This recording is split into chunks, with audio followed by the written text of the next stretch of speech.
Hello guys, kain tayo, lunch. Pagkatapos ng bagyo, umikot-ikot ako sa kalupaan.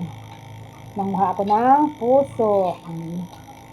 puso ng saging, saka sitaw. Nilagay ko ng baboy, hindi ko alam pa ng klaseng luto. Ako ang nagluto, nagsariling sikat. Kasi nung araw, may katulong ako.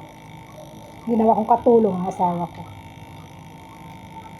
Kanya pira, kanya pamalingki, kanya luto. Ngayon, nagsariling sikat. Hindi ko lang kung anong klaseng luto. Gulay ko. Masarap pala. Sitaw.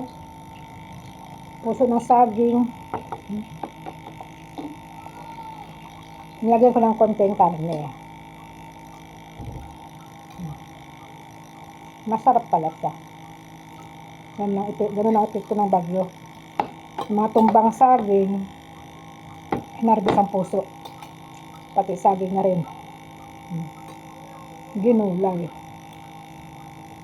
See you next video.